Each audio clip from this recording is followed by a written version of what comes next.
ಹಸಿರು ಕ್ರಾಂತಿಯ ಭೂಮಿ ಇದಾಗಿದೆ ಅಂತಕ್ಕಂಥದ್ದು ತಮಗಳಿಗೂ ಗೊತ್ತಿದೆ, ನಮಗಳಿಗೂ ಗೊತ್ತಿದೆ. ಇಲ್ಲಿರ್ತಕ್ಕಂಥ ರೈತ ಮುಖಂಡರುಗಳಿಗೆ ಇದರ ಅರಿವು ಇಂದಿನಿಂದ ಅಲ್ಲ, ಅವರ ಪಿತ್ರಾರ್ಜಿತ ಕಾಲದಿಂದಾನು ಅವರ ಇವತ್ತು ಅವ್ರ ಕಾಲದವರೆಗೂ ಕೂಡ ವ್ಯವಸಾಯನೇ ಮಾಡ್ಕೊಂಡು ಬದುಕನ್ನ ಕಟ್ಕೊಂಡಿರ್ತಕ್ಕಂಥ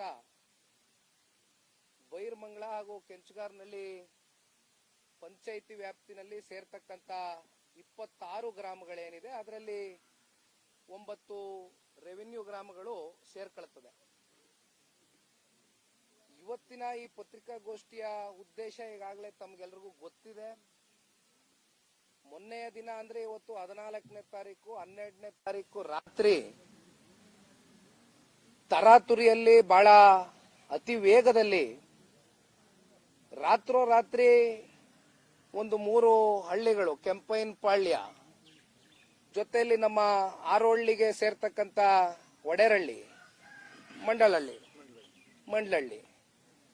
ಈ 3 ಗ್ರಾಮಗಳ ಫೈನಲ್ ನೋಟಿಫಿಕೇಶನ್ ಗೆಜೆಟ್ ಅನ್ನ ಬಹಳ ತರಾತುರಿಯಲ್ಲಿ ಸರ್ಕಾರ ಹೊರಡಿಸ್ಬಿಟ್ಟಿದ್ದಾರೆ.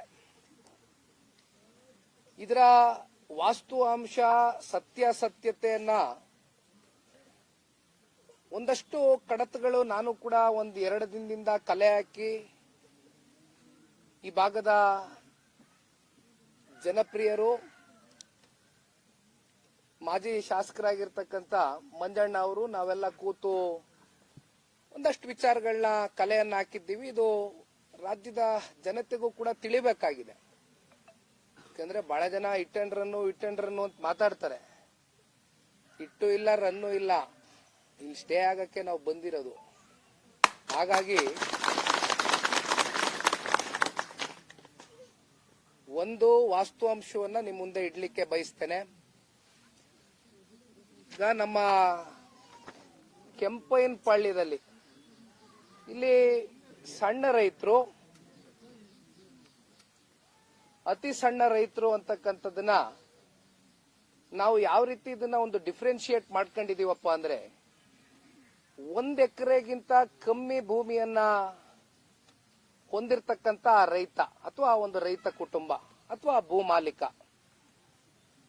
ಎಷ್ಟು ಜನ ಇದಾರಪ್ಪ ಈ ಒಂದು 3 ಹಳ್ಳಿಗಳಲ್ಲಿ ಅಂದ್ರೆ ಹೆಚ್ಚು ಕಮ್ಮಿ 755 ರೈತರುಗಳು ಈ 3 ಹಳ್ಳಿನಲ್ಲೂ ಒಳಪಟ್ಟಿರ್ತಕ್ಕಂಥವ್ರು. ಈಗೇನು ಫೈನಲ್ ನೋಟಿಫಿಕೇಶನ್ ಹೊರಡಿಸಿದಾರಲ್ಲ ಅದರಲ್ಲಿ 1 ಎಕರೆಗಿಂತ ಕಮ್ಮಿ ಇರ್ತಕ್ಕಂಥ ಪರ್ಸೆಂಟೇಜ್ ಏನಿದೆ ಅಂದ್ರೆ 81% ಜನ 1 ಎಕರೆಗಿಂತ ಕಮ್ಮಿ ಭೂಮಿಯನ್ನ ಅವರ ಒಂದು ಭೂ ಮಾಲೀಕತ್ವದಲ್ಲಿ ಇರ್ತಕ್ಕಂಥದ್ದು ನಿಮ್ಮ ಮುಂದೆ ತಿಳಿಸ್ಲಿಕ್ಕೆ ಬಯಸ್ತೇನೆ.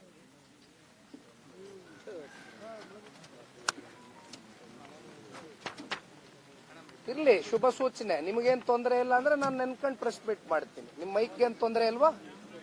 ಕ್ಯಾಮ್ರಾಗಳು ಸ್ವಲ್ಪ ಏನ್ ಛತ್ರಿ ಹಿಡಿಬೋದ? ಹಂಗಾರೆ ಅಲ್ಲ, ನನಗೇನ್ ಛತ್ರಿ ಬೇಡ, ಬಟ್ ಆಯ್ತು, ನಿಲ್ತದೆ ಬಿಡಿ. ಅದೇನ್ ಮಳೆಗಾಳಿ ಬಿಸ್ಲಿಗೆಲ್ಲ ಬಿರುಗಾಳಿಗೆಲ್ಲ ಎದ್ರಕ ಕುತ್ಕೊಳಕ್ ಆಗಲ್ಲ. ನಾವೆಲ್ಲ ರೈತರ ಮಕ್ಕಳು ಬಂದಿದೀವಿ, ದಯವಿಟ್ಟು ತಾವು ಸಹಕರಿಸಿ ಅಷ್ಟೇ. ವಿಚಾರ ಇಟ್ಬಿಡ್ತೀನಿ ನಿಮ್ ಮುಂದೆ. ಈಗ ನಾನೇನ್ ಹೇಳ್ತಾ ಇದ್ದೆ, 1 ಎಕರೆಗಿಂತ ಕಮ್ಮಿ ಜಮೀನನ್ನ ಹೊಂದಿರತಕ್ಕಂತ ರೈತ ಕುಟುಂಬಗಳು 81% ಇದೆ ಶೇಕಡ.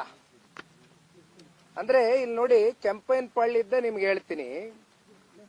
ಟೋಟಲ್ ಲ್ಯಾಂಡ್ ಎಕ್ಸ್ಟೆಂಟ್ ಬಂದು ಅಕ್ವೈರ್ಡ್ ಆಗಿರ್ತಕ್ಕಂಥದ್ದು 384 ಎಕರೆ.